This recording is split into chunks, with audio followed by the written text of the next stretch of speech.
যদি আমি বলি তিনি এখনো আছেন, না গল্পে না, না কল্পনায়ও না, না শুধু বিশ্বাসে।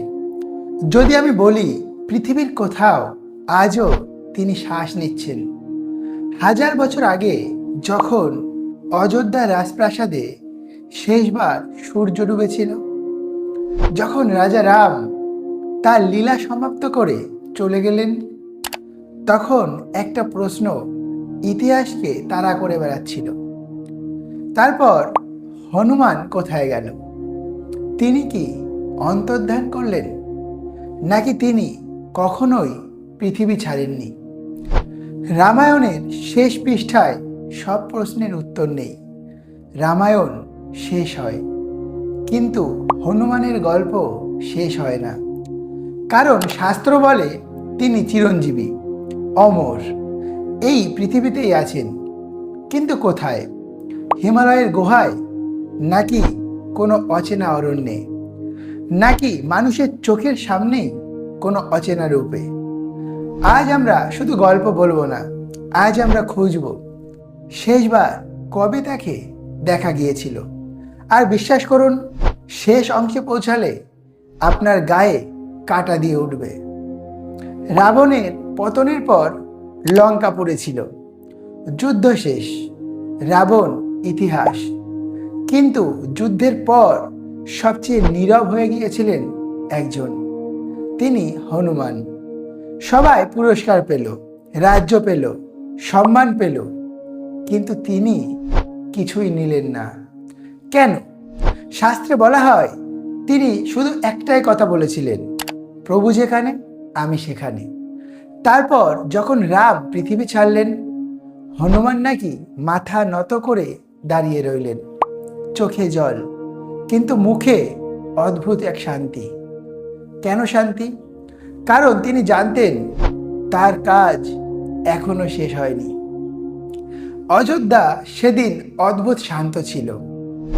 না ছিল ঢাকের শব্দ, না ছিল রাজসভার কোলাহল। সরজ নদীর জলে সূর্যের শেষ আলো পড়ছিল। মানুষ জানত এক যুগ শেষ হলো।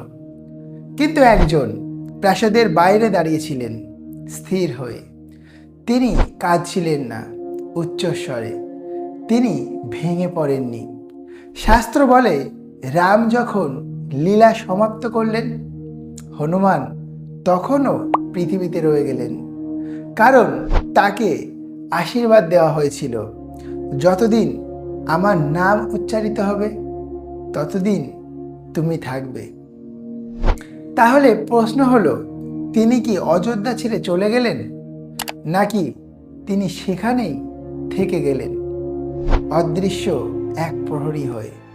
পাণ্ডবদের মধ্যে ভীম শক্তির প্রতীক, যিনি গর্জনে শত্রুকে কাঁপিয়ে দিতেন, যার শক্তির তুলনা করা হতো হাজার হাতির সাথে। একদিন ভীম জঙ্গলে যাচ্ছিলেন, রাস্তার পাশে পড়ে আছে এক বৃদ্ধ বানর। ভীম বললেন, লেজটা সরাও। বৃদ্ধ বললেন, আমি বৃদ্ধ, তুমি সরিয়ে দাও। এই মুহূর্তে ভীম জানতেন না তিনি ইতিহাসের সবচেয়ে বড় পরীক্ষার সামনে দাঁড়িয়ে আছেন। তিনি হাসলেন, কিন্তু তিনি 1 ইঞ্চিও লেজ তুলতে পারলেন না। ভীমের কপালে ঘাম, চোখে অবিশ্বাস। পুরো বন যেন নীরব হয়ে গেছে। ভীম বিস্মিত, কে এই বানর?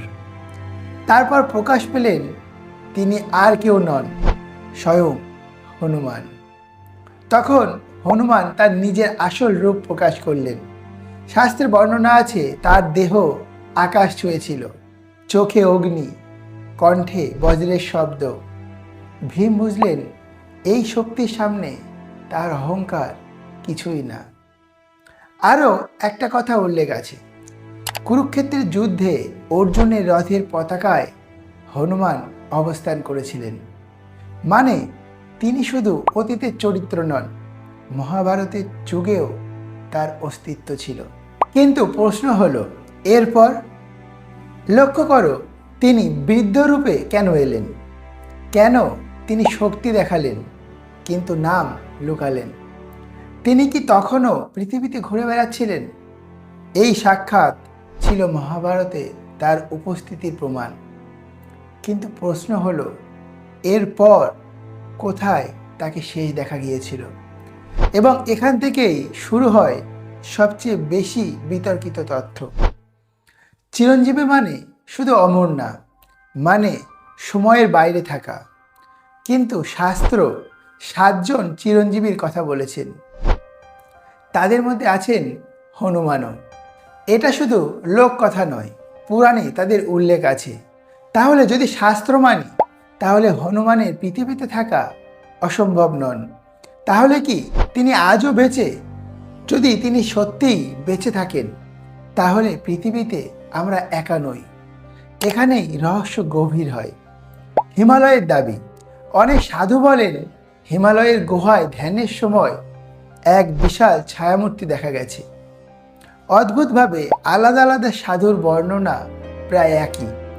এক বিশাল শক্তি, নীরব উপস্থিতি, অদৃশ্য কিন্তু অনুভূত। যদি তিনি আসেন, তাহলে আমরা কি চিনতে পারবো? উত্তরাখণ্ডের কিছু সাধু দাবি করেন গভীর ধ্যানে কখনো কখনো এক অদ্ভুত উপস্থিতি তারা অনুভব করেন। এক বিশাল ছায়া, কিন্তু করুণাময়। কিছু লোক বলেন রাতে পাহাড়ে অদ্ভুত এক গর্জন শোনা যায়। কেউ বলে এক সন্ন্যাসী এসেছিল, আশীর্বাদ দিয়ে উধাও। এখানে একটা বিষয় পরিষ্কার করা জরুরি। এই দাবির কোনো বৈজ্ঞানিক প্রমাণ নেই, কোনো ছবি নেই, কোনো নথি নেই, শুধু অভিজ্ঞতা। তবুও অদ্ভুতভাবে বিভিন্ন স্থানে সাধুরা প্রায় একই বর্ণনা করেছেন। এটা কি কাকতালীয় নাকি বিশ্বাসের শক্তি? শাস্ত্রে বলা আছে যতদিন রামের নাম উচ্চারিত হবে, ততদিন হনুমান থাকবে। আজও পৃথিবীতে কোটি কোটি মানুষ জয় শ্রীরাম বলে। তাহলে শেষবার তাকে কোথায় দেখা গিয়েছিল তার নির্দিষ্ট তারিখ নেই, কিন্তু শেষবার নথিভুক্ত দেখা ভীমের সামনে। তারপর তিনি অদৃশ্য হয়ে যান। কিন্তু অদৃশ্য মানেই কি অনুপস্থিত, নাকি তিনি আছেন কিন্তু দেখা দেন না? যদি তিনি সত্যিই চিরঞ্জীবী হন, তাহলে তার অস্তিত্ব প্রমাণের কোনো প্রয়োজন নেই। কারণ প্রহরীরা কখনো সামনে আসে না, তারা ছায়ায় থাকে। যখন বিপদ আসে, তখন কেবল তার উপস্থিতি অনুভব করা যায়। হয়তো ইতিহাস থেমে গেছে, কিন্তু তিনি নন।